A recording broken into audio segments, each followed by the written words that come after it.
This episode of the Two Planker podcast is sponsored by Line Skis. Founded in 1995 with a mission to grow and rejuvenate skiing, Line has spent the last 25 years skiing the wrong way and having fun while doing it. Whether it's the playful Line Blend or the Tom Wallish Pro, the lightweight Vision Collection or the cutting-edge Blade, Line offers products that you can't find anywhere else. Be sure to check them out at lineskis.com or your local ski shop to get a pair for this season. All right, everyone. Today on the show, we have Rob Heule. Rob is a nice fella from Canada who you might know from Traveling Circus, Glacier Days, or one of his many other projects. Rob is going to kick off the fall stretch of the show, so thank you guys for being patient while we get episodes recorded and out to all of you during this busy work season. So, as always, if you like the show, be sure to subscribe and give us a rating.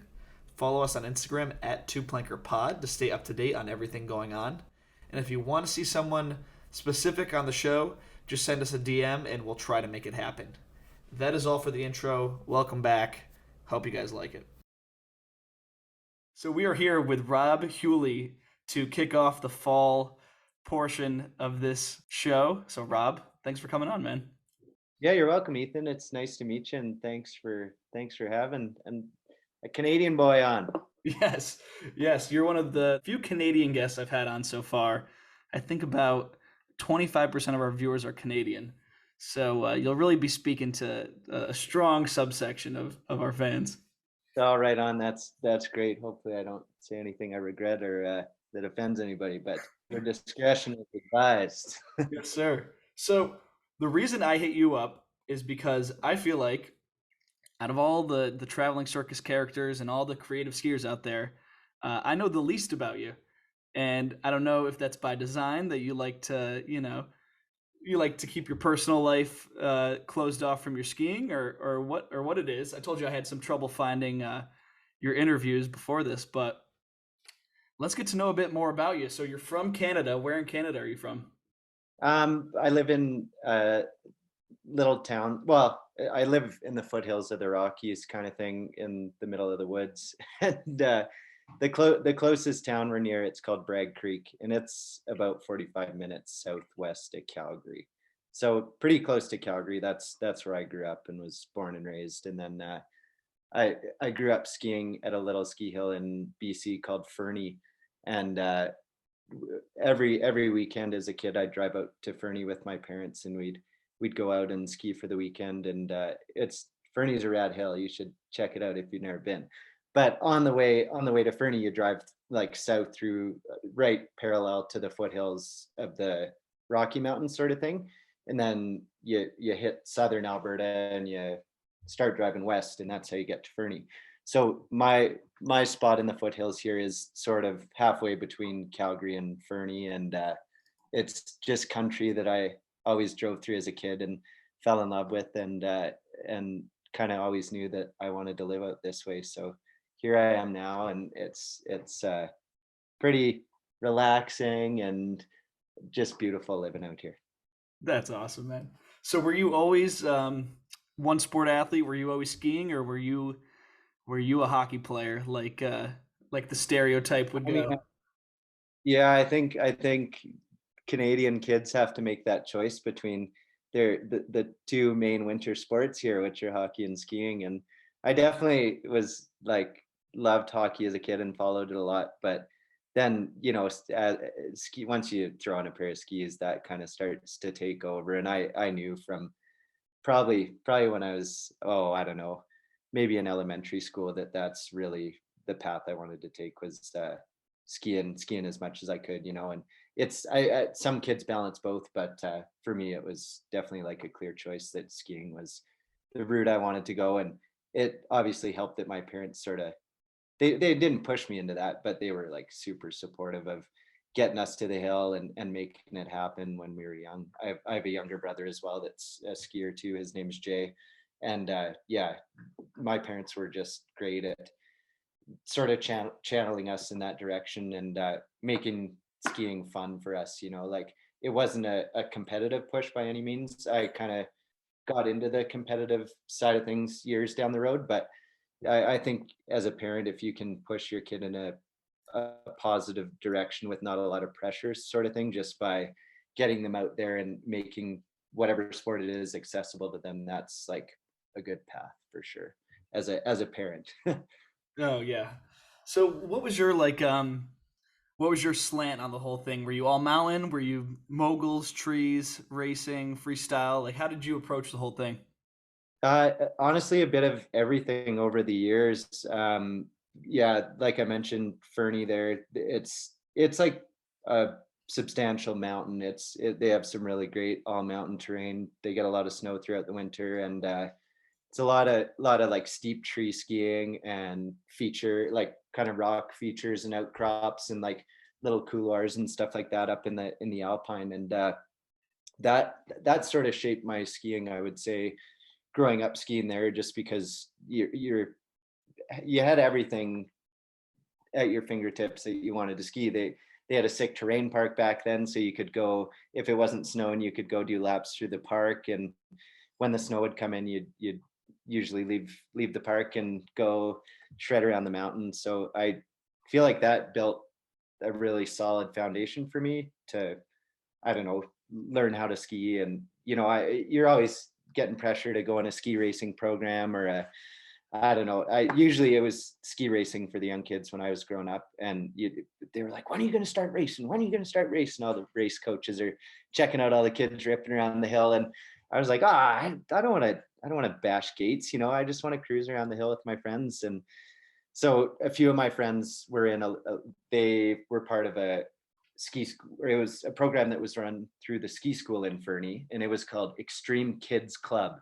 And it was like one of the first free ride programs that the mountains in BC had. So I signed up for that, and I think it was one day a weekend sort of thing. And we had a couple coaches and a group of guys, and we'd all just roll around the hill together, like hitting jumps and dropping cliffs and just tearing the mountain apart. I think it was scary for all the parents when they heard us buzzing down behind them, kind of thing. They were definitely looking over their shoulders and stuff, making sure they didn't get overtaken by the mob. But that kind of instilled a love for still what I love today, and that's like the social aspect of skiing and riding with people that you connect with and are friends with. And that's a huge side of it, especially when you're riding the resort and you spend half your time on the chairlift anyways. So you got to have some good jokes to tell and good conversations on the chair.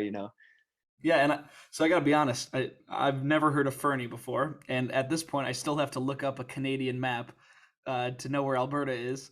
But I'm Yeah, dude, looking. I'm in the dark about where Connecticut is anyway. I know it's like Eastern US kind of thing, but yeah. Is it you're not on the coast in Connecticut, are you?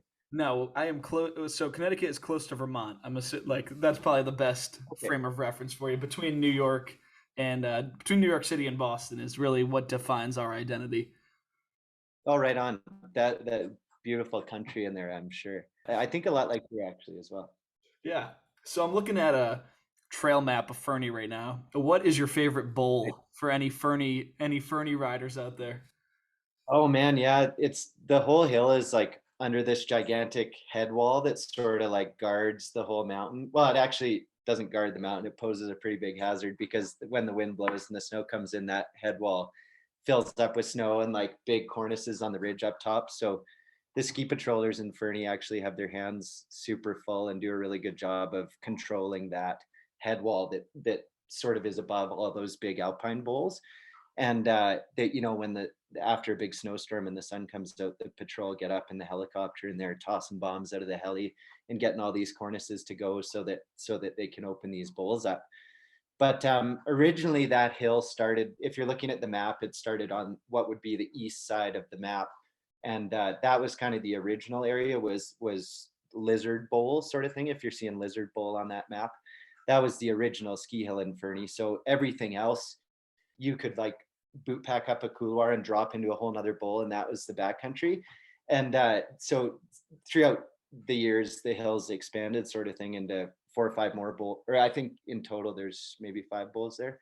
But yeah, I mean, obviously the further out you go, you're sort of rewarded with more fresh snow, typically is how it goes, just with the way patrol opens things up after a big dump. It sort of it trickles its way out through the resort into the bowls sort of thing is how the hill opens. I shouldn't dive into too many hill secrets and give them away, but you gotta get on the patrol radio on the powder days and tune in and see what they're gonna open in the next 30 minutes kind of thing, and get yourself over there for when the rope drops for the fresh line sort of thing. So yeah, that's, I mean, all the bowls are amazing. There's sort of the old side, which is that original Lizard Bowl area I was telling you about, and then so we call it the old side, and then the new side. And the new side is Timber Bowl and Curry Bowl, and those bowls are really fun. They're like super playful to ski, and a lot of big chutes and couloirs, and you can actually access that big head wall that you can ski down into Lizard Bowl off the Polar Peak chair. And that's I don't think patrol likes it when people go out there, but you sort of sneak up and wait for after hours till the hill closes, and you ski it at 4:30 kind of thing, and you can ride all these wicked lines that you look at all day while you're skiing. So that, I mean, yeah, that it's just a really fun hill in general, and you kind of have to ski it as things open after a snowstorm. So I hope that kind of answers your question. I mean, favorite run, ah, I don't know. There's so many to choose from. There's three big ones that come down from between Lizard Bowl and Curry Bowl, and we call them the big three: Stag's Leap, Skydive, and Decline. And if you catch one of those fresh, it's just like, I don't know, what would it be in feet? Like 6,000 feet probably of just like untouched tree pow skiing, and it's, I don't know, it's great. That's incredible. Yeah, and so it always surprises me when, you guys coming from these like huge mountains, that you would ever get into park. Because some of the best park skiers come from the East Coast, where, you're hitting rails because there's literally nothing else to do. So how did you end up riding in the park when you have this like big huge mountain with all this stuff to do? Like what brought you in? And you're like, yeah, let's hit rails. Let's beat up our skis instead of just riding powder and riding trees all day. I mean, that's a really good question. I think what kind of channeled me towards park skiing and rails in general, actually, I found that I really found a little niche in that and kind of excelled as a young kid. And I think what drew me into that was watching ski movies. Like I would always fast forward through the big mountain parts. I was like, this is dumb. I can go do that. That's whatever. Like, I can go do that. And I was so intrigued by the park skiing and the guys hitting the big park jumps, and especially the street skiing in the early days and sliding down handrails in the city. I just thought that was just unbelievable. So I think the first ski movie I ever owned was a movie called Session 1242, and it was a poor boys movie, and it was, I think, sponsored by Oakley. And I just remember a guy by the name of Anthony Boranowski. He had a part in that movie that was just this mix of him hitting backcountry jumps and sliding street rails and hitting park booters. And I just thought that was the coolest thing in the world, and really, really wanted to, take my skiing in that direction. So you start practicing, obviously. And like you said, if you grow up on the East Coast, you have, a rope tow park or a small chairlift that you can just lap, repeat. And that's why the East Coast park skiers get so good, I think, is because they learn in really challenging conditions, but it's just that repetition. So we would get as much repetition in as we could with a long chairlift lap through the park. But the cool thing was you got to ski like a line down to the park, drop a few cliffs, and then ski through the park and then ski out afterwards.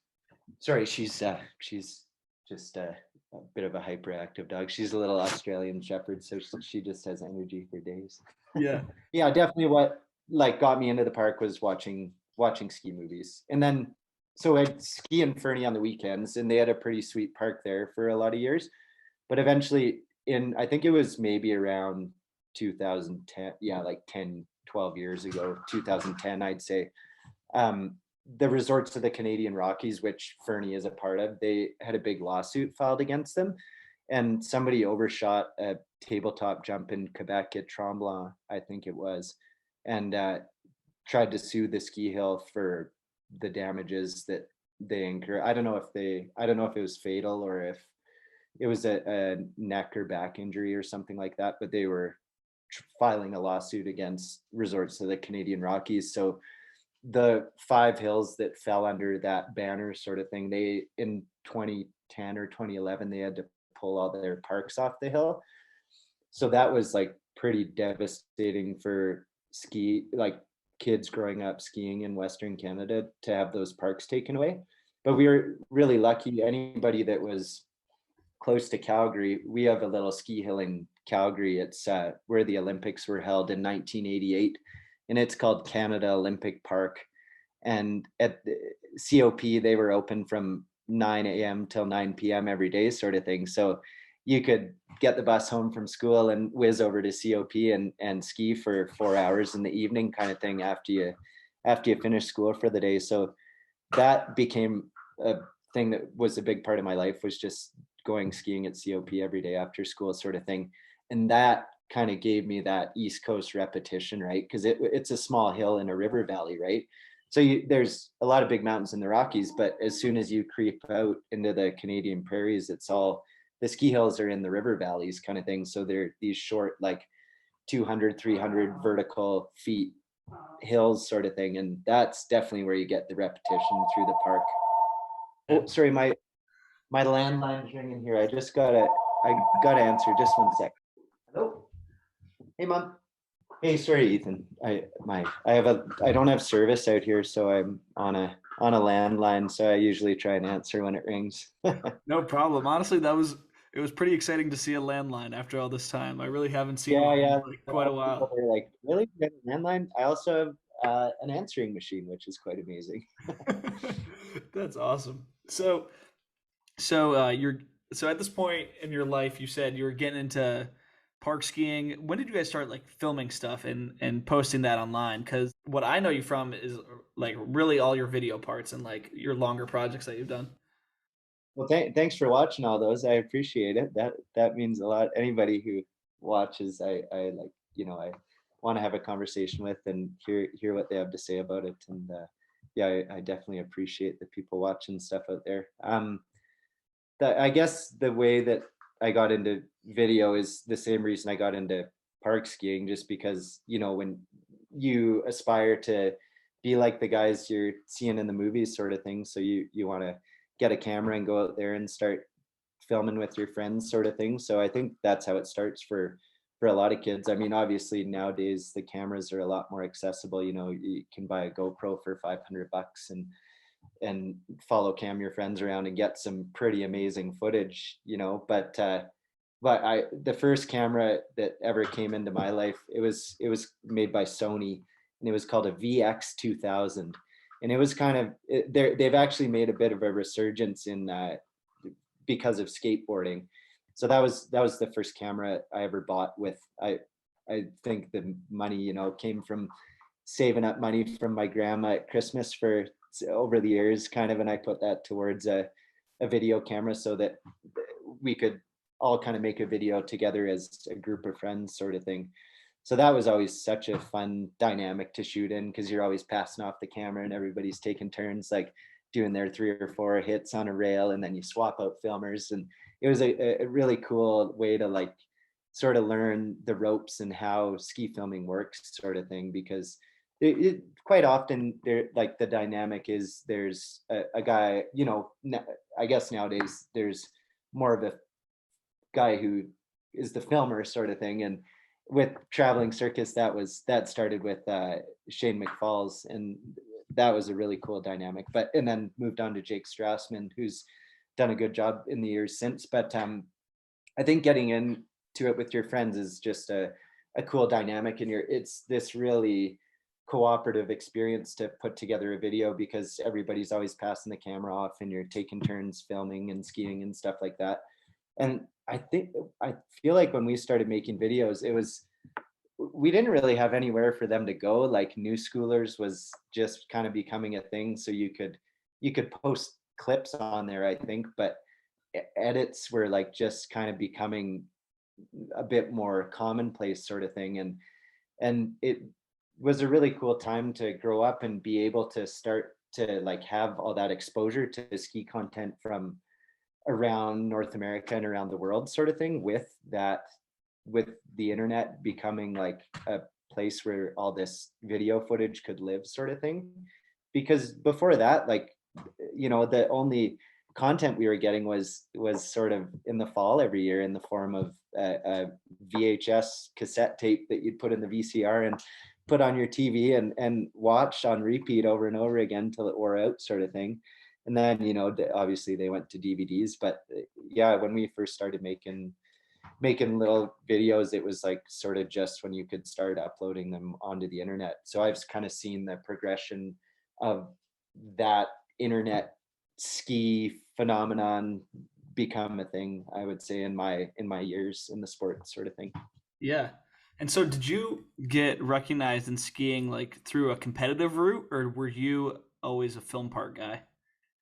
I always like to do a little bit of both. I think throughout high school, well, like a little bit beyond high school, I skied half pipe competitively. So I was kind of following the half pipe circuit around North America, sort of thing, and skiing in sort of World Cup events and the Do Tour and stuff like that. I never did X Games. I wish I'd got the chance to do that in my life. That would have been definitely a goal.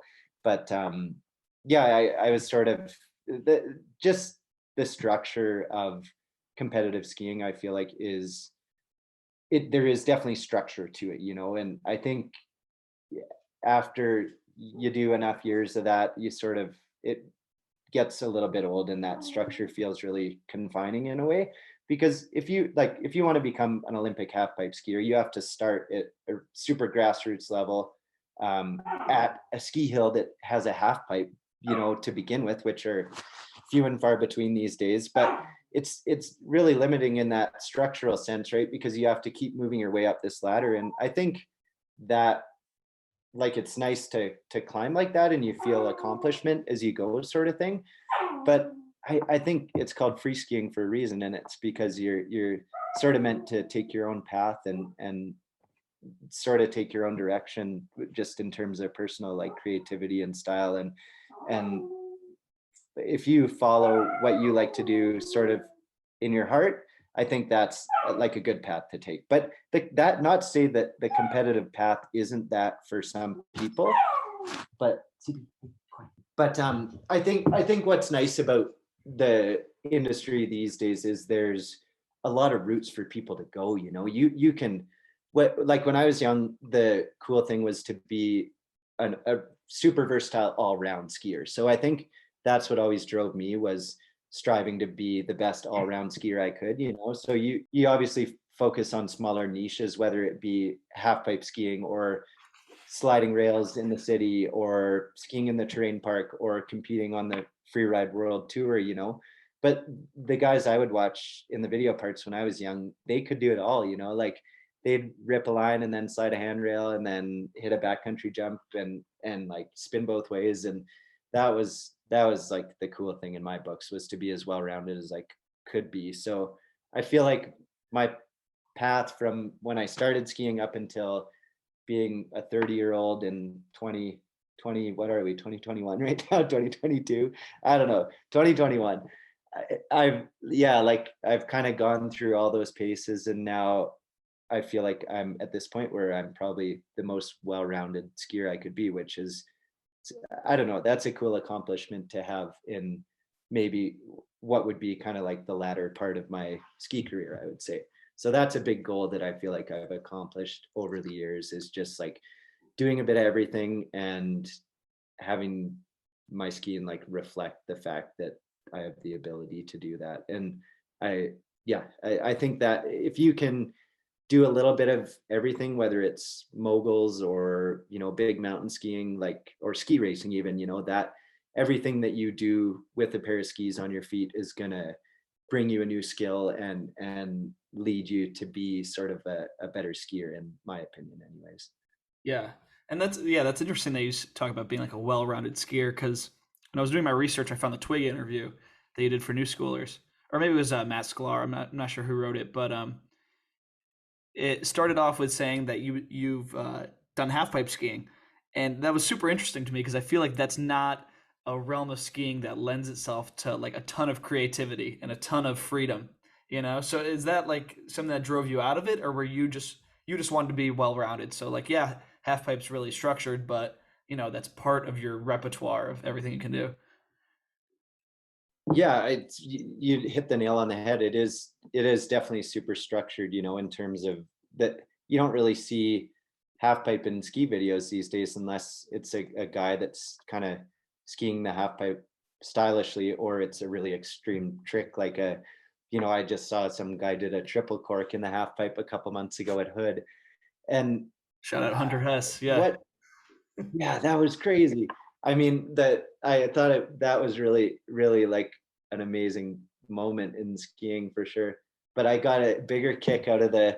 Did you read all the Instagram comments on it? The Instagram comments were just gold.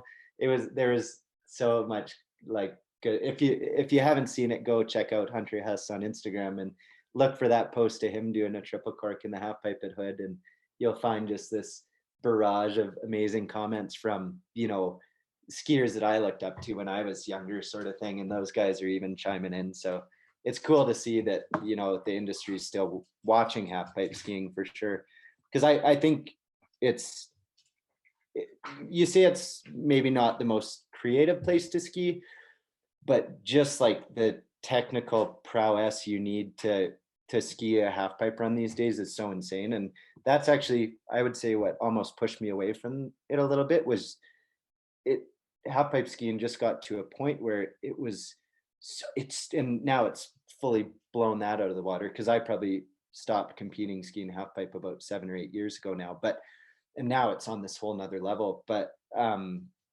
just the like technicality you needed to have a run that would place well in a competition, sort of thing. It was crazy. You had to do 2 or 3 back-to-back double corks, sort of thing. Like, and when I was I would say at the height of my half pipe skiing, the double cork was just becoming a thing. Like Peter Olenek had just done the first, I think he did a double flat spin 900 sort of thing. So that was like the pinnacle of half pipe skiing.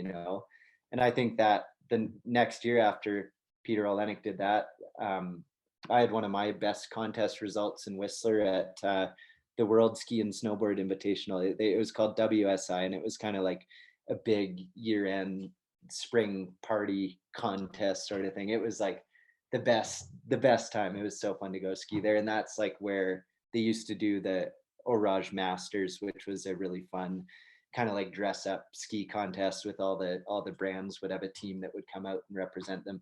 So skiing half pipe actually led me into that Orage Masters and got to compete in that as well.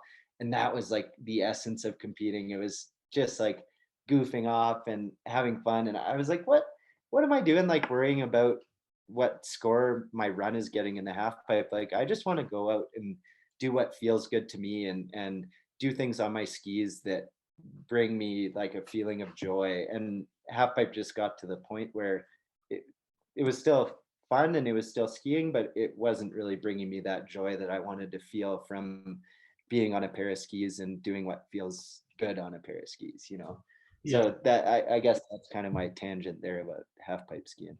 Yeah. But I still follow it like religiously, because I still have friends that compete. And one of my favorite guys to watch ski in the half pipe, his name's Noah Bowman, and he's a guy. He's about my age. He's, I think, a year younger than I am, 29.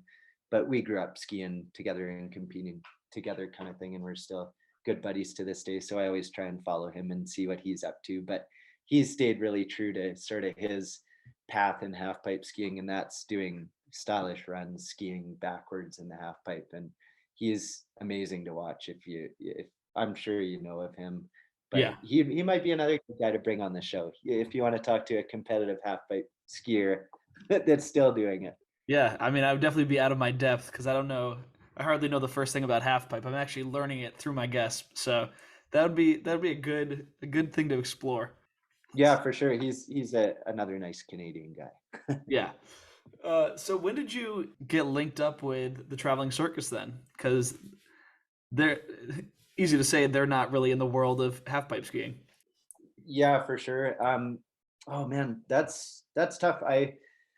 I used to ski for a company that was called Surface Skis, and they were based out of Salt Lake City, and they had a really cool team back in the day. It was kind of all these like tight pant rock and roll skier guys, and it was really fun to ski for them and get to meet a lot of their team. And it was a smaller company, so it was really neat to have input into ski designs and product feedback and stuff like that. But I think I was spending a lot of time like going down to visit them in Salt Lake City, and somehow along the journey of traveling around and skiing half pipe and bouncing back and forth down to the States a little bit, I think that's where I connected with line. It would have been that I think there was a few years there where I was seeing if it would be possible to find a ski surface was kind of a little bit on their way out in terms of like being able to give you enough money to put a bit of gas in your tank and stuff like that to get around and go skiing. And I was sort of looking around elsewhere to see if there's somebody else I could ski for. So, I this was in the day that you had a little, sponsor me DVD and a few photos you get printed out and you'd put them in an envelope and put them in the mail kind of thing. So I think I sent one of those over to Jason Leventhal at Line, and his fellow that he worked with really closely at Line, who ended up becoming the global marketing manager. His name's Josh Malchek, and I connected with Jason and Josh, and we kind of started talking. And the first pair of twin tip skis I ever had as a 12-year-old kid probably were a set of Line skis. So I'd always kind of been watching what they were up to, and they always had the coolest team. And this was like back when the team was Eric Pollard and Skogan Sprang and Mike Wilson, and I don't. These are all there. You probably know who Pollard is, but all the Mike Nick, like these guys are all the old boys that used to ski for Line, and a few of them started on the ski boards that Line used to make, the little like snowblade skis sort of thing, because that went through its paces in the East. I think in park skiing, like that was definitely a fad for a while. And yeah, so I'd always followed Line since day one and thought it would be they were just such a core ski company, and I always thought that they made really sweet skis, and that it would be really cool to get involved with them somehow. So one thing led to another, and next thing you know, I was skiing for Line. And I think it just kind of evolved naturally that I met, I think, Will and Andy out in Whistler in the summertime. I used to coach skiing up there up on the glacier when they used to run summer camps on the Hortsman Glacier up there on Blackcomb. And Will and Andy, I think, came out for a Line week or something like that at ski camp, and I kind of connected with them and just kind of started filming with them from there. We all had fun skiing together, and it was a good group dynamic, like I said, with friends passing off the camera and taking turns filming. And that's kind of what I'd always liked, and that's what drew me towards working with those guys for sure. Nice. And so, had you ever like been in that sort of living, like that? I don't know what the months were that Traveling Circus would film, whether it be full season, beginning of season, end of season. But were you used to, kind of living on the road like that and bouncing from place to place constantly?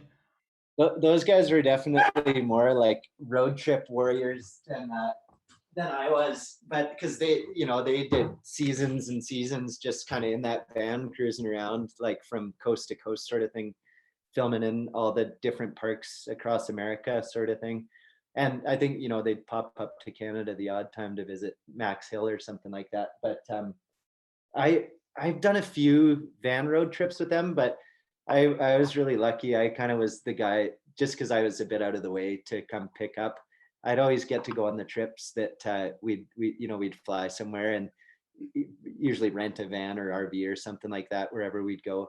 So we did a few really fun trips to Japan all together, and we did a really weird trip to the UK to uh, ski in all the indoor ski areas there, like the giant freezers sort of thing that build a park, one night a week. So all those international trips were so fun to do with those guys. And it's just, yeah, they're a good crew to be on the road with, and good dynamic. Everybody gets along well, and fun guys to travel with. Really fun guys to shoot with, and obviously, like, everybody's always pushing each other and motivating each other to try new things, and just have fun on your skis, sort of thing, is the main goal when it comes down to it. Yeah. And so you mentioned that like in Canada, it's pretty normal to pick between like hockey or skiing, and like in the states it's totally like not the case. Like skiing, if there's another skier, this is probably different for like more states that are cold consistently, but like in Connecticut for sure, and I know that Andy and Will have mentioned this, like there's another skier in your high school, like you're probably going to be friends with them. And so like in Canada. That was definitely the same here. Like, there's a kid that I'm still really good friends with to this day. He's not a kid anymore, but I think he came into class in I think it was in grade 9, and he moved to out west from Nova Scotia, and he had a bunch of ski stickers. I think he had a Line Skis sticker, or like a Cyber Cartel, or some really niche ski brand sticker on his binder, and we ended up, making best friends right away, sort of thing, just because we had that connection of skiing. So I think it definitely still draws kids together, and it's really, free skiing is like such a small niche sport when it comes down to it. And that, like, you do stuff for the NFL, like the amount of viewership that those big American sports have, versus like a niche core sport like free skiing. It's like such a drastic difference in terms of just people that even know what it is. So that I mean, I still find that skiers connect like that to this day, and I hope it's still the same way with kids, because I don't know, you all share something really fun that you're passionate about in common, that you have a huge love for. So I think it's a pretty easy common ground to come together on and connect, and you know even whether it spurs conversations in other directions, it's just cool to meet people that are on the same wavelength. Yeah. Yeah, and so by the time that you were around Traveling Circus, had you already had enough experience being completely surrounded by skiers, being on the half pipe circuit, or was that like the first time in your career where you're like, oh, like this is great. I'm surrounded by freestyle skiers all the time. Like we're usually the odd ducks. No, I think like you said, well, skiing is, yeah, it's so small, and yeah, when I was kind of growing up and coming up in the industry, like, you had to be well rounded, so it wasn't, I'd never felt like I was in this niche with half pipe skiing. Like, you're definitely seeing the same people, but that the ability to travel with that, and go to different ski hills, and like ride different parks and ski different mountains and stuff like that, you're not skiing the half pipe the whole time. I mean, the worst part about skiing half pipe was on the way down to when you were training and like doing pipe runs, you couldn't hit rails on the way down, because you had to keep your edges sharp for skiing in the pipe. And it was pretty hard to ski past the rails, and not slide them on the way down to the pipe usually. So that was definitely a challenge. Yeah. But no, I mean, I think it's just a small enough community, and you know, there's like so few people in the industry, really, when it comes down to it, in comparison to a really big sport.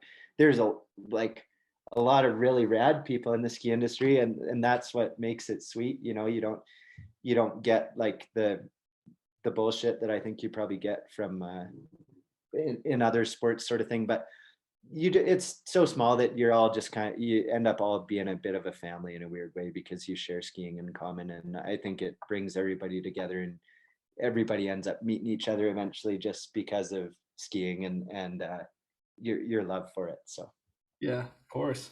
So, from my perspective, and you could correct me if I'm wrong, when you first came on to like the scene with Traveling Circus, they the way they do, they introduce their like, oh, this is one of the new guys, like this, check out Rob, and then almost immediately you released, Meanwhile in Canada. Is that like approximate timeline? Is that lining up? yeah, I think that lines up pretty well. that sort of delves back into your or like van life and road trip and RV question. Um, those were those we made two films. The first one, the first year was called Meanwhile in Canada, and it was we were able to make that with the support of North Face, who've really helped me out a lot over the years. And they said, you know what, Rob, like we pitched them the idea of doing this big road trip across Canada from coast to coast sort of thing and skiing along the way. And they were receptive to it, and they said, you know what, here's some budget to go do this project and make this film. So we rented an RV in Vancouver and drove it all the way to Halifax in the middle of, cold Canadian winter, January, February sort of thing, and froze our asses off and skied in every major city across Canada sort of thing. And then put together a film like that summer after or actually, I think we put it together right away after we got back from the trip. Cause I remember like going back to Vancouver and just like sitting in front of a computer for 2 weeks trying to get this thing done and put on the internet sort of thing. And yeah, so that was definitely like a big road trip experience, and living in a vehicle for a month sort of thing with three other guys. And that, yeah, like that definitely probably prepared me for what to expect with Traveling Circus and what those guys were all about. So I think we were definitely kind of on the same program after we made that Meanwhile in Canada film. So it was probably like this natural friendship that was meant to happen sort of thing of like-minded people. So Yeah, that's awesome. I that is one of my favorite ski movies ever. It's just such great vibes from the whole thing, you know? I don't know if it's even on the internet anymore because YouTube started to take everything down if you used music that you didn't have rights to. And I think we tried to use like all Canadian music for that because it was a Canadian project sort of thing, but it may not exist. Maybe it's on New Schoolers or something like that. But I feel like Vimeo probably pulled it down from my page just because there was probably some copyright infringement or something like that.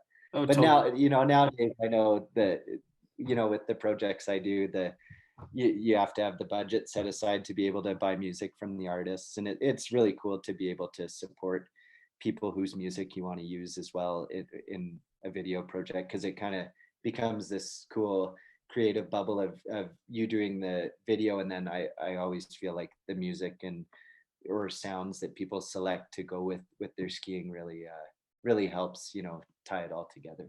Totally. So it is on New Schoolers, and I gotta say this, Okay, I'm glad yeah, it's still there. yeah. Well, it used like 9 copyrighted songs, so I'm not surprised that it's taken down off YouTube. So that year that you're linked up with TC, um, you're making Meanwhile in Canada.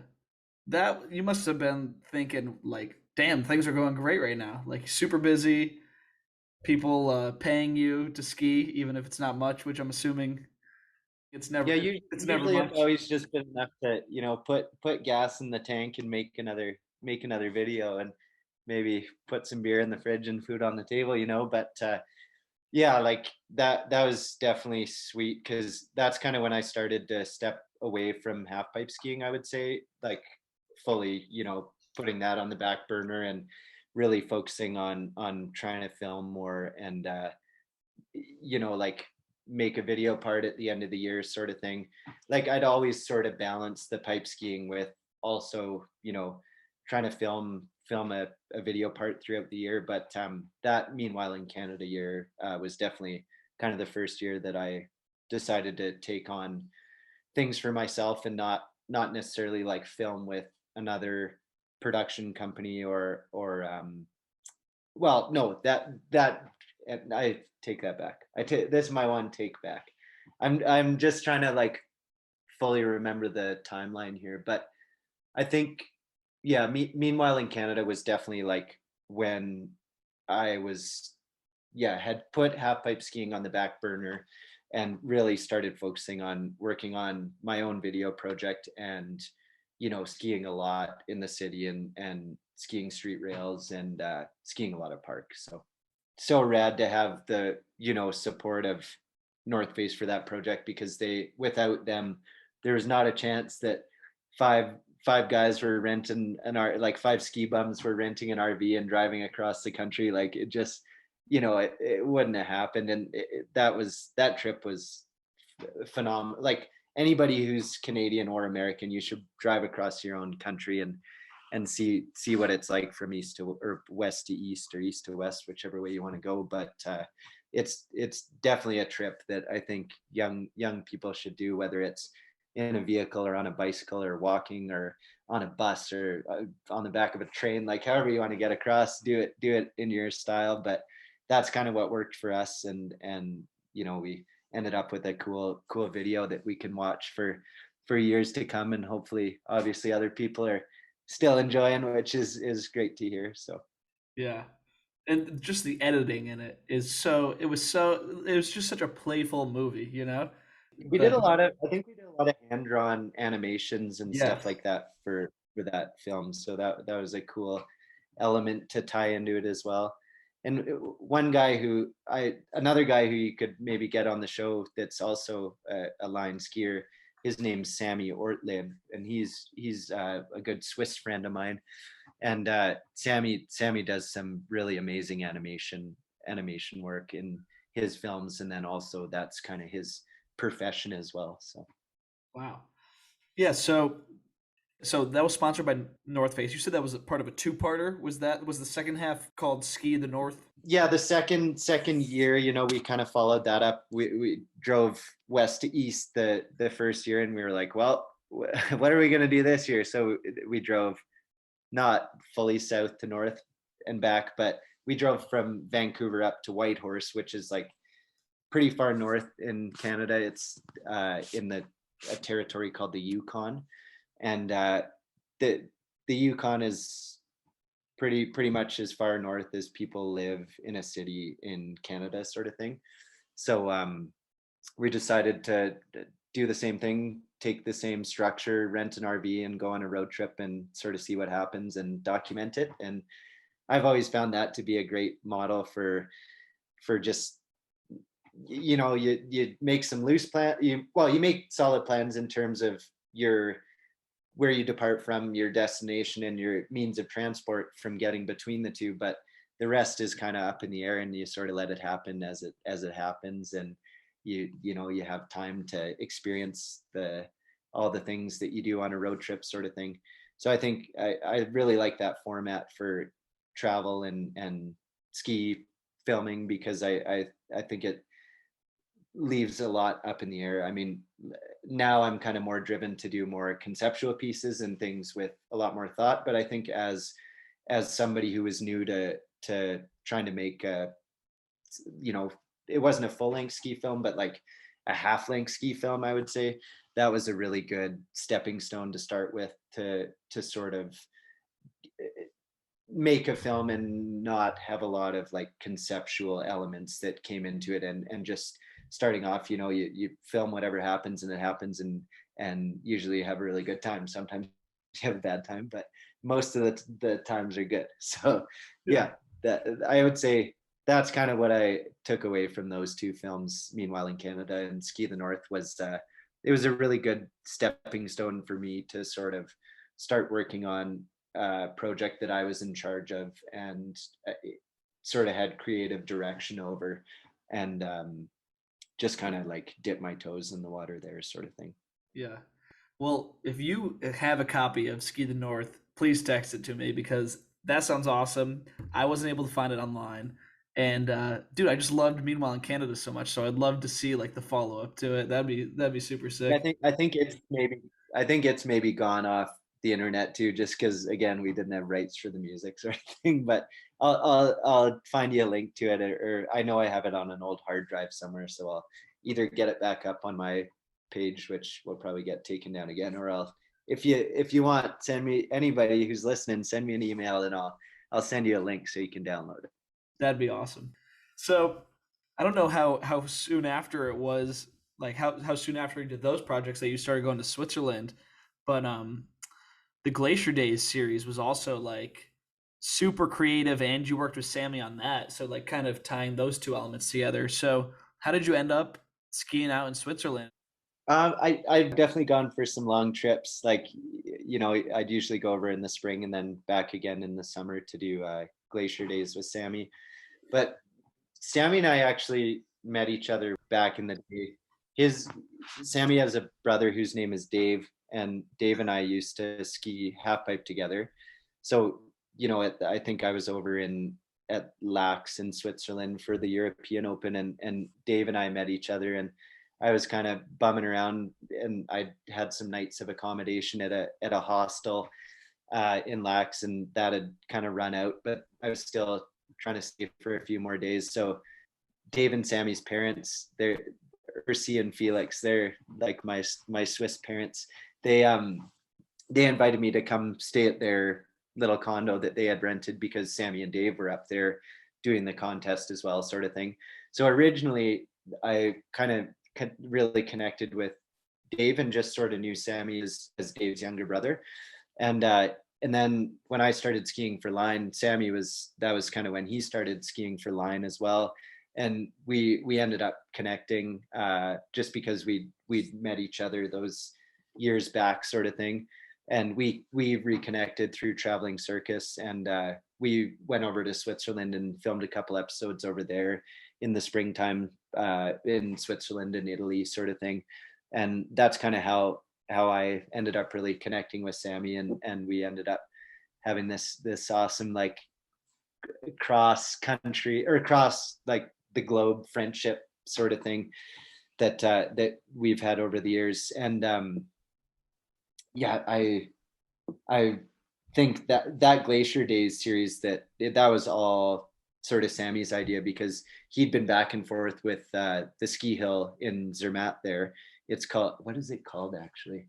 I don't think I can remember the name off the top of my head. It's like Zermatt Glacier Parrot, or no, what is it called? I'll have to look it up. I don't know.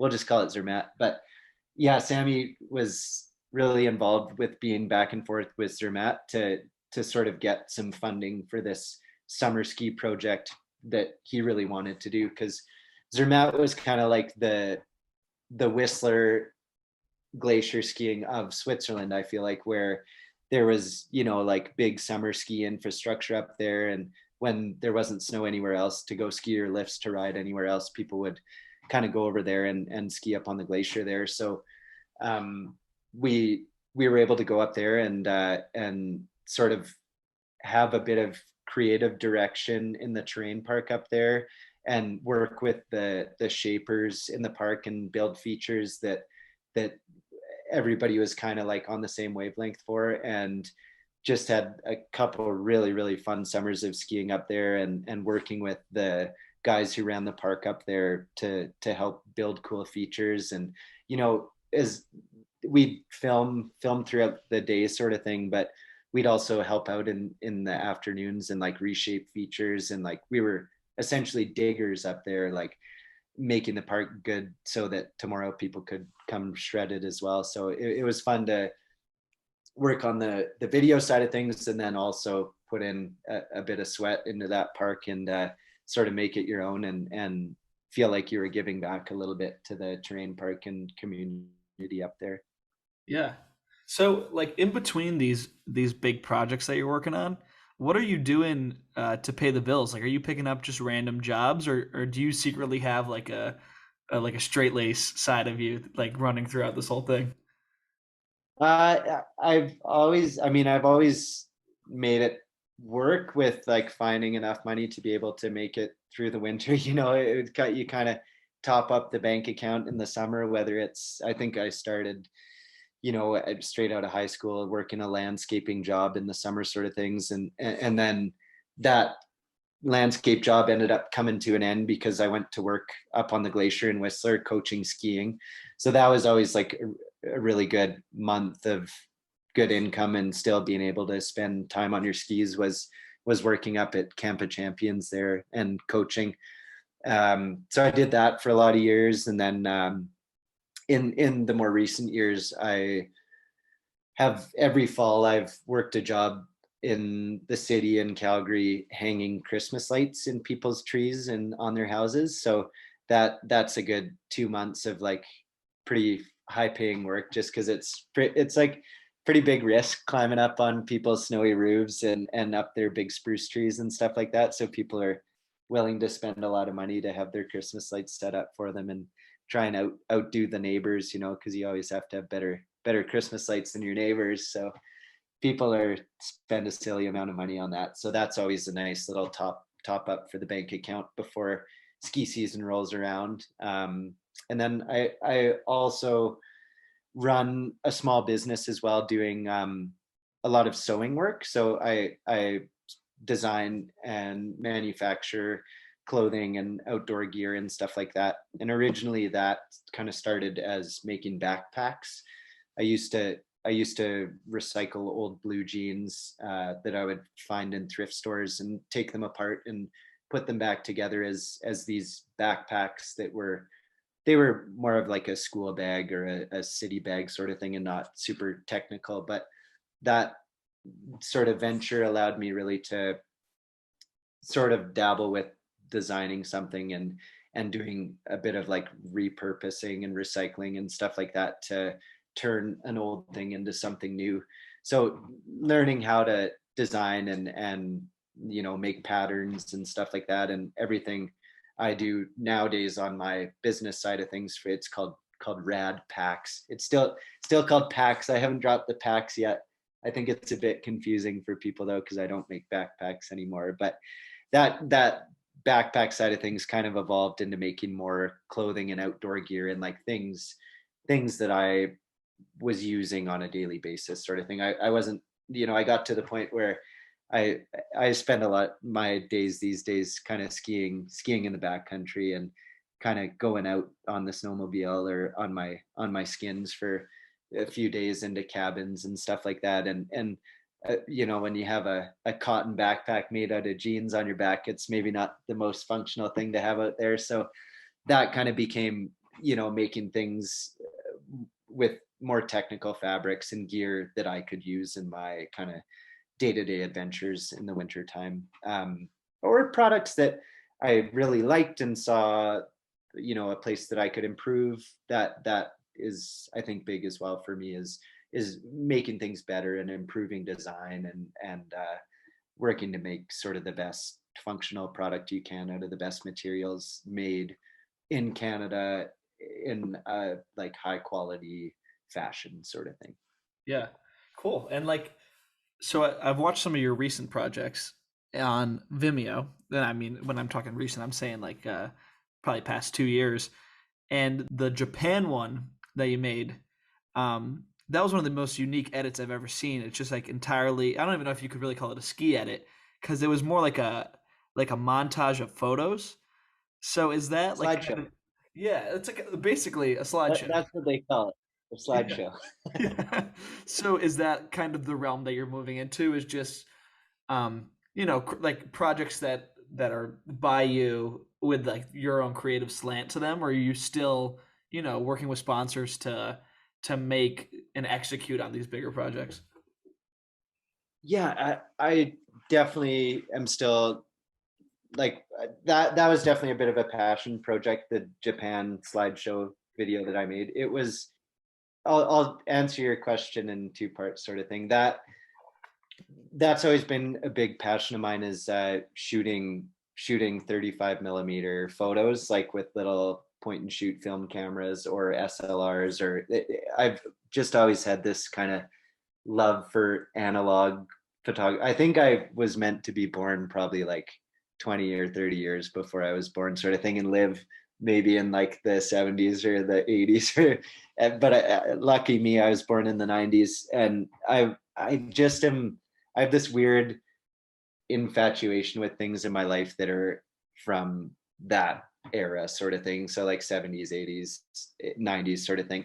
So I've always been really into film photography, and that Japan project or slideshow that I created with a high school friend of mine. We went on a trip with our girlfriends, sort of thing, to Japan, and we're like kind of a close group of 4 friends that they introduced my girlfriend and I, and so we like to travel with them quite a lot. So we flew over there, and I think I bought like 20 rolls of film or something like that before we flew over, and I gave 10 to my buddy John and 10 to me, and I was like, John, just shoot as many photos as you can over there, and try, like, we sort of had a few foundations for what we wanted to try and do, and what we wanted to try and capture throughout our trip, but it was pretty loose in the sense that it was just two dudes that were let loose with two photo cameras just to shoot as many pictures as they could. And then we kind of worked to piece them together in a way that sort of like flowed in the way that we felt our trip flowed over there. And I mean, Japan is, that's a whole nother conversation, but I feel like Japan is so chaotic when you're in the big cities and there's so much going on and it's so foreign, but then you can go into the mountains and get on a pair of skis and you're back to like something that's totally familiar to you, and you're in these beautiful like deciduous forests with deep pow, and it's just like this moment of like clarity and zen and like just pure bliss, really. So we kind of try to make that film flow in that sense of like traveling around Japan and going to cities and going to the mountains and back and forth, and just having the it sort of ramp up and then like calm out and lull out. And I was able to find some cool music for that. Actually, it's like Japanese surf rock is the genre of track we used for that piece, so it ended up working really well to create this like kind of like ebb and flow and just like a bit of a roller coaster of the feelings you feel when you're over there. So that was kind of the premise for that Japan video. And then yeah, that was definitely a passion project, but that's, I feel like every project that I try and involve myself in within skiing or on a personal level, like you have to be invested in it, you know, like it takes a lot of, I think, creative energy to create a unique ski project these days, or film, or whatever it might be, whether it's, you know, skiing or surfing or snowboarding or skateboarding. Like there's so many cool creative people out there that are you know, putting their minds to work, and whether it's just you on your own or you and three other people sort of working together to develop a concept and turn that into a reality and document it and then get it out there for other people to see. I think it's a huge team effort, so it takes like, there's so many moving parts, you know. First you have to have a concept, so that's like a bunch of brainstorming and like just coming up with an original idea and concept, and then from there you need to find funding to make that a reality and actually make it possible. Because as much as you'd like to spend all your life savings and money out of, you know, you're from working to try and make this dream a reality, like sometimes it takes backing from a brand or something like that to be able to do these projects, because a lot of times it's just beyond the scope of what you can personally contribute. Like you're already stretching yourself thin, like putting in this creative input and energy and stuff like that, and often not receiving any kind of compensation for it. Like it's totally a, a passion and like something you love to do, right? And that's the reason you're doing it. So if you can find a few dollars to be able to cover your travel expenses, or just like production expenses, that's obviously a big part of it as well. So I think that relationship between, you know, finding people that are on the same wavelength to work with, and finding a, a financial backer in the form of a ski brand to work with, and having those two unite and create a video project, that's like the dream situation, you know. And I've been so lucky to find myself in those situations and a part of them, and like able to create this really cool final product just based on a lot of people coming together and pooling resources and making something special for other people to watch and get excited about. Because that's always been my thing, is I want to make videos that are relatable and make people want to go out and ski and have fun and just go out with their friends and have a blast on their skis. Because when it comes down to it, that's all that matters, you know, whether you're making a video or not. Like you should just be going out and skiing, and it should be for you and the sensation it gives you, and what that how that enriches your life and allows you to like give that back in other parts of your life, sort of thing. That's my philosophy.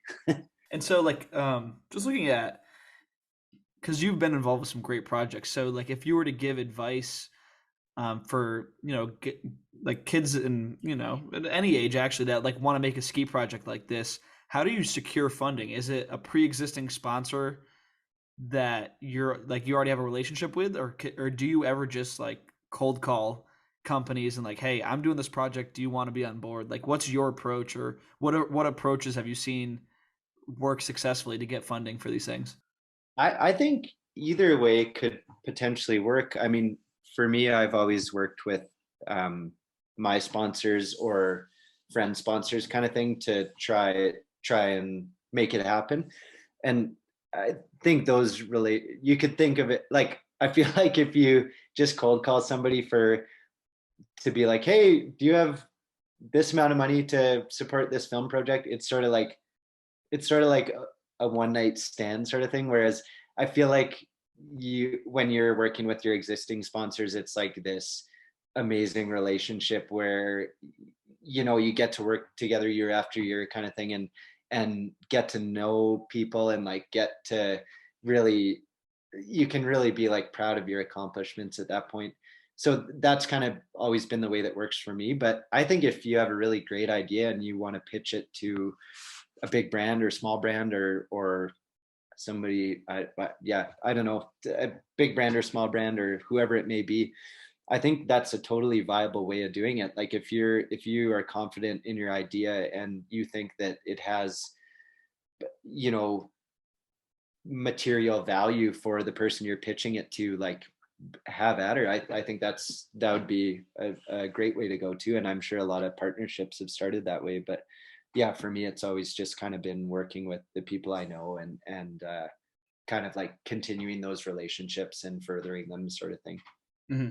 And do you come prepared with like a pitch deck or like a general outline, or are you just I mean, verbally like, I hey, feel I like got this idea? back in the day, it was probably a lot looser than it is now. I think people expect that kind of thing nowadays. But I would always try and have some way to present a concept or idea, or video, or whatever it might be, to somebody who's interested in it, to help them understand and give them a feel of what the final product's going to feel like. Or I think it helps a lot if you have sort of almost like a portfolio, or sort of not resume, but I think it definitely helps if you have something that already speaks for itself, and then you can build off that. So I feel like over the years I've been able to create something that speaks for itself, and then kind of build on a concept, or build on that previous idea, and sort of take it one step further, sort of thing. So that's kind of been a way that's always worked for me. You definitely, I think if you just go in, like, it obviously, everything starts as just talking, but you definitely want to put in your time, and um, create something that helps people have an understanding for what your thought process is and what your big idea is, sort of thing. Mhm. And so, what about now? Do you have any projects on the back burner that or maybe even on the front burner? Like, what are you working on lately that's getting you excited? Sammy and I are actually working on a video right now. We decided maybe 8 months ago, sort of thing, like back in the winter, that we wanted to try and create a video together. We've done a few things in the years past that we've had a really good time working together on. Um, and that I don't want to dive into those, but right now the two of us we kind of, throughout the pandemic, we felt like we were a little bit isolated in our own bubbles, being like skiers that are used to being able to, you can hop in your car, or hop on a flight, and like get over here and get over there, and just like get to where you want to be, and not be limited by the constraints of a global pandemic sort of thing. So that, I think that was big for the ski industry, was like a lot of people were kind of in place and like exploring more around home, which was such a blessing in disguise, because that first year of the pandemic was last winter. So I took that spring to work on a project that was like fully based in Alberta, and just exploring my backyard sort of thing. And that, basically, we filmed a video that was a combination of skiing and surfing. So the idea behind it was that we would ski on the same precipitation twice, sort of thing. So we'd ski on the frozen precipitation in the mountains, and then in the springtime, obviously the sun comes out, melts all the snow, and that melts into the rivers. And then another big passion of mine is river surfing. So surfing in the rivers on these standing waves. So the idea was to sort of ride the same precipitation twice. So it's based around riding the same precipitation twice, skiing and surfing in Alberta, and the feeling of making turns on skis and on a surfboard. And for that reason, just because it's really about turning, we called it left, right, left. So it's sort of like just a play on, turning left, turning right, and repeating, sort of thing. So that was kind of pandemic project number one. And then Sammy and I were like, man, we're used to going on a ski trip every year together, and that's like not something we want to give up or like lose that tradition. So we were like trying to come up with this way that we could work on a project together from two different locations and still feel like we ended up with this final product that made it feel like we went on a ski trip together. So what we're working on right now is it's in collaboration with Line, and we decided we wanted to make a video about the ski that both of us are pretty jazzed on skiing on these days. That's a really fun ski. It's called the Line Pescado, and it's the ski that Line makes. It's like definitely designed as a powder ski, and it has a swallowtail on it, which kind of defines it and makes it stand out from a lot of other skis. And it's, Sammy and I both have a blast skiing on this ski. I won't dive into any details on the ski, but it's rad. And if you hop on a pair, you will fall in love with them instantly. And so Sammy and I are making a video that's based around skiing on the Pescado from two different locations, Canada and Switzerland. But it's gonna kind of like, I won't spoil it too much, but there's going to be a lot of interaction between us skiing together, even though we filmed it in two totally separate locations. So there's a lot of like tie together that will make it feel like the two of us are skiing in the same place when really we're like across the globe from each other. So that's kind of the premise of that project, but it's going to come out sometime this fall. We've been taking our time to put it together, and not slacking, but just taking our time and making sure that it's exactly what we want. So I think, like that's definitely another big thing in the projects I try and involve myself in. I try and like definitely go all in and really make sure it's something that I'm true to doing and passionate about. And I think if you go in with that drive and determination, you're bound to end up with a final product that at least you're really happy with, and hopefully other people enjoy as well. Yeah, that sounds super sick.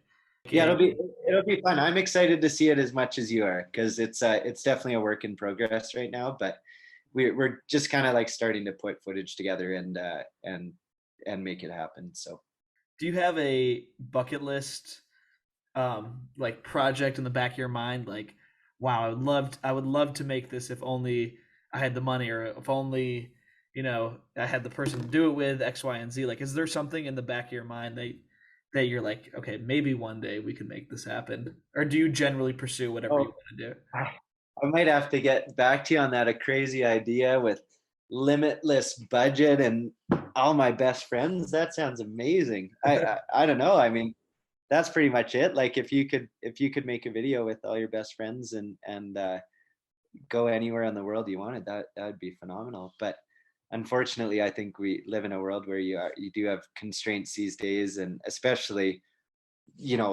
financial constraints too. It gets expensive to start hopping on airplanes and stuff like that. So I think my biggest thing right now is I just want to make relatable content that people can like take some inspiration from and go out and want to have a good time on their skis, but also something that's meaningful to me and tells a bit of a story about either me personally or my friends or people that I share the love for skiing with. And I mean, I do love being in Canada. That the pandemic, like, as much as I do like to travel and go explore and see friends in other parts of the world, like, I feel really, really grateful to live in Canada, in a place that, I have access to these beautiful mountains where it snows a lot in the winter time, and that can be our playground. Like, I just want to keep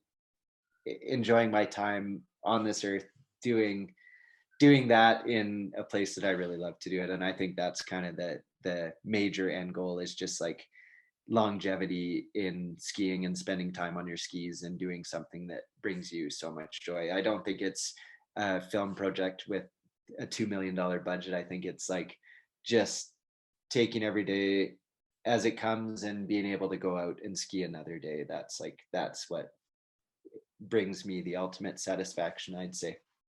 That's awesome. And so I think that's a good way to finish off the interview portion and move into uh, I don't know if I'd call it a game show, but it's a game I'd like to play with you, since me traveling Canada was like really Sounds my first exciting. introduction to all the Canadian provinces.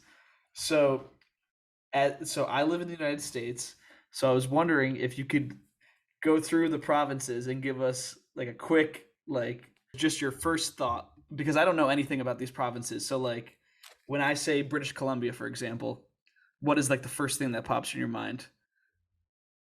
Mm, just forest, I would say.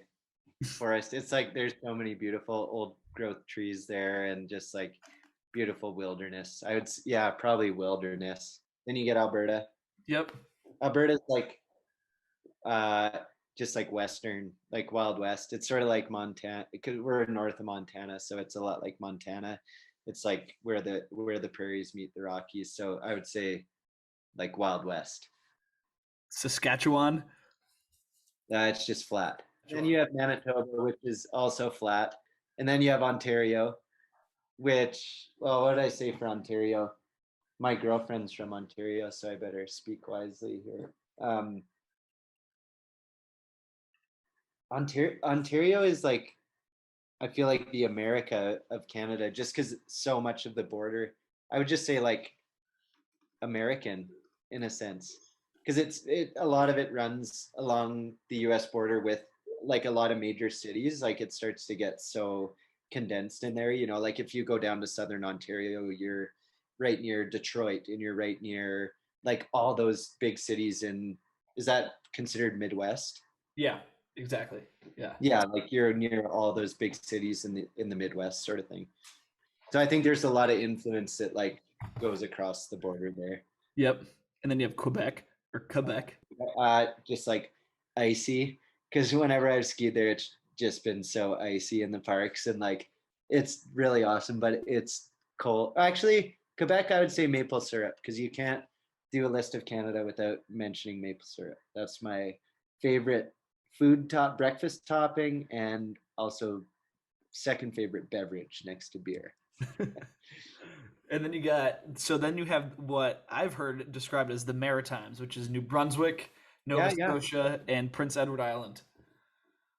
Oh, let's do the Maritimes as a whole. And I would say just like they're hardy. The people who live out there, and the culture is like super hardy. I feel like braving those storms in the winter on the East Coast is pretty rugged, and yeah, I think everybody who lives out there has a bit of a story to tell, and is just like a character. They all definitely have their own story and reasons for living where they live, and I would say they're very hardy people. I like that. Uh, Yeah, yeah, Newfoundland totally. and Labrador. that's like the farthest east you can go in Canada, and they speak really funny out there and sound like crazy people. But actually really want to go out to Newfoundland and try and ski and surf out there and do a little ski surf project, because it's kind of like East Coast, a little more unexplored. I feel like the West is getting a little blown out these days with just like tourists and I don't know, people. Like it's obviously amazing and people go there for a reason, but I think it'd be cool to go explore the East and do some skiing and surfing out there. And then for the the territories up north, I would just say like cold Yeah. and like dark, cold and dark. You know, I mean, the summers up there would be so amazing because you get these super, super long days, right? Because the sun never really goes down because just at the latitude you're at. But the winters would be just like so cold and long up there. They're really lucky though. They get the northern lights up there, which are super beautiful. Like watching those northern lights is pretty special if you get the chance to do it. Yeah. Well, there is Canada, according to Rob, and I thought that was only appropriate Yeah. since Yeah. you are the most Canadian of the Canadians that I've had on. Nice. That's awesome. Well, it was great chatting with you. That's a compliment in my books. Absolutely. Yeah. So that is all I have for today. Thank you very much for coming on, man. It was great to get back into the swing of things with you, and you're a cool dude. Yeah, thanks for having me, Ethan. It was fun to join in on your podcast, and I wish you all the best with it. And I'll have to tune in and listen to some of your other guests you have on. I can't wait to hear what it becomes. And uh, best of luck to you, my friend.